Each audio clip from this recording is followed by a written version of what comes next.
thank you once again for tuning in to BHCS, home of the Eagles, where the vision is to be a lighthouse to the world, and the mission statement is shining hope into the minds of our future. A big shout out goes to you, our studio audience, for being here and for your support. Give yourselves a hand.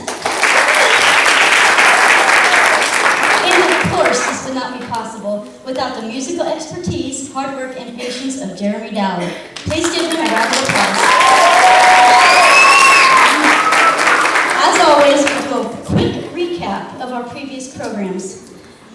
4 years ago, God getting our attention through Motown. 3 years ago, a walk through the Bible. 2 years ago, different ways of praise and worship. And last year, a Christian twist on Michael Jackson's music.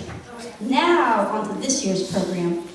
We are going to focus on one parable in the Bible found in Luke, the prodigal son. And as a side note, please remember, I might paraphrase just a bit, using some artistic licensing for our show today. As Jesus was talking with some tax collectors and sinners, the Pharisees and scribes, as usual, complained about the riff-raff company Jesus was keeping. Jesus tried to explain in layman's terms, there is joy in the presence of the angels of God over one sinner who repents. This is where our story begins. A man had 2 grown sons. The younger son thought he had had enough of the small-town life. Day after day, same old routine, up at dark 30 to begin his long day of chores for his dad. So one day he said, "Dad, I want my full inheritance now. I want to see the world while I am young. I want to live."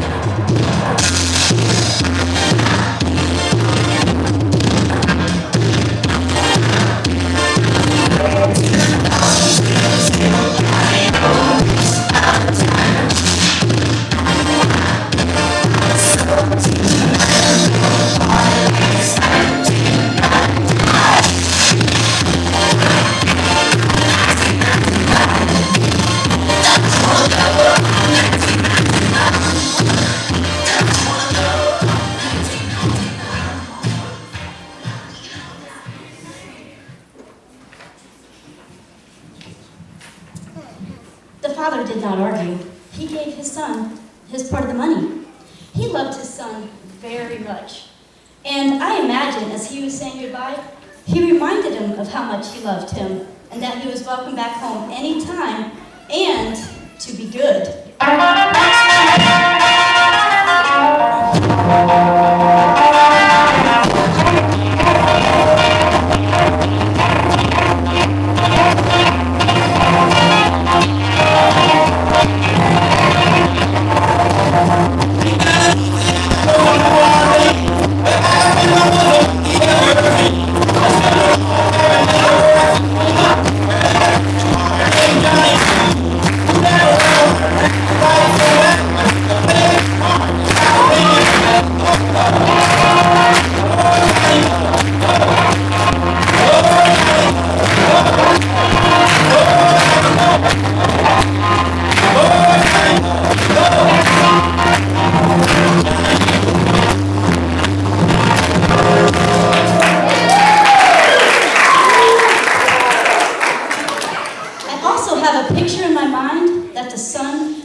Excited and ready to get out of town, that he only half-heartedly listened and left as fast as he could.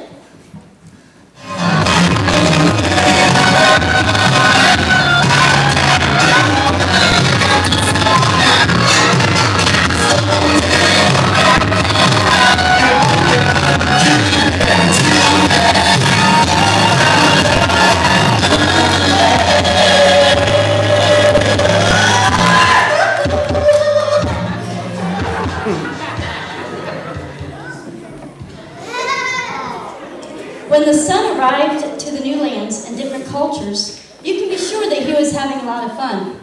And the other people there saw him having a lot of fun. So they pretended to be his friend for his money, and they seemed to have a blast all night long.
money ran out. His so-called friends ran out too. He had nothing left.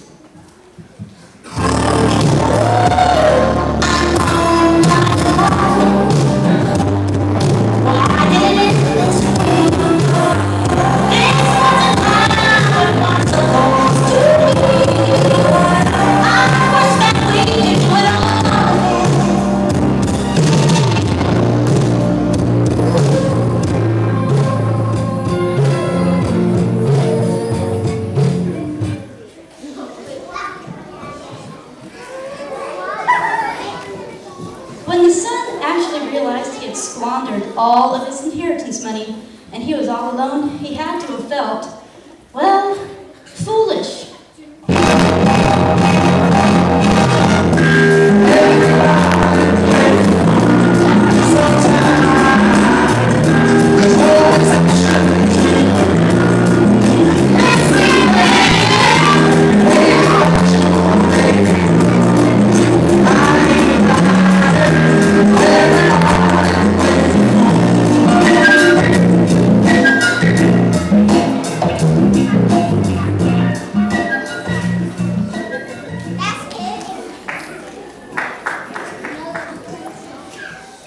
The country he was in, he was stranded and was now experiencing a famine. It was hard everywhere.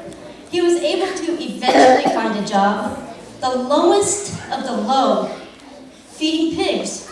And what they ate, he ate. Yeah! He had finally had enough. He hit rock bottom. No more dignity, no more pride, no more self-esteem, no more thrill.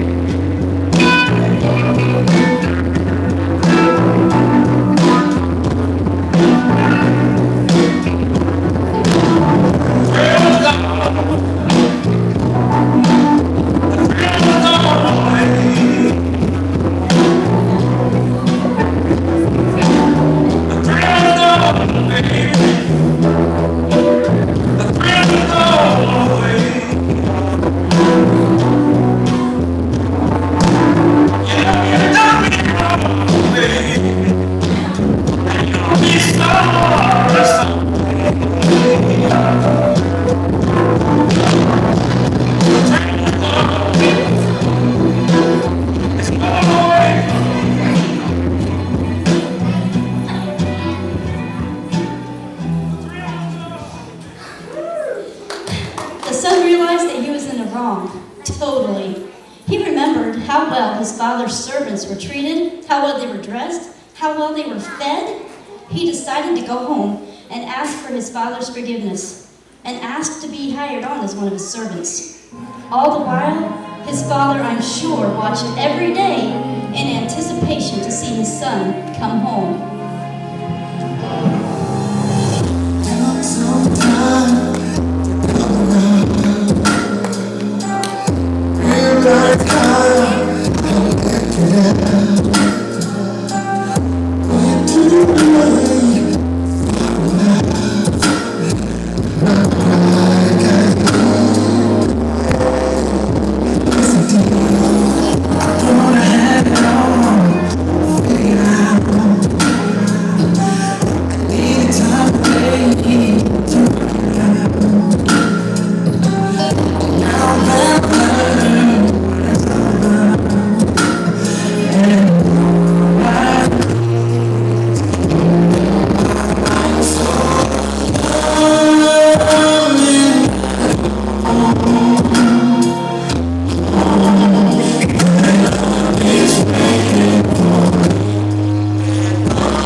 Long walk home, you can be sure of that. The idea of having to apologize and admit he was wrong to his dad, all the conversations that must have been going on through his mind, and all the possible outcomes, you know how that goes, right? But what was he in for a surprise? Because in my mind's eye, when he turned the corner and took that first step onto that long driveway, his dad jumped up from his warm seat on the porch that he sat in every day watching for his son, called for his servants to bring the finest robe, the most comfortable sandals, the family crest ring, to kill the fattest calf, and begin getting ready for a homecoming party. His youngest son had come home. It was a good morning.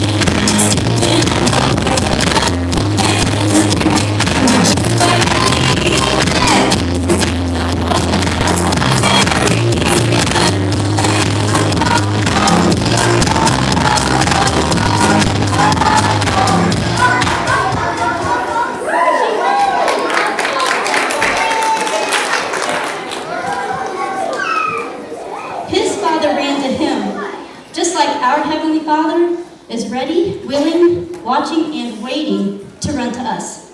God rejoices, along with all of heaven, when just one person repents, changes their way of thinking. Because that one person was dead, but is now alive, was lost, but now is found. God does not want to let any of his precious children to be left behind. Even if we think we are too far down the wrong path, he is waiting to run to us. And as I come to see the weaker side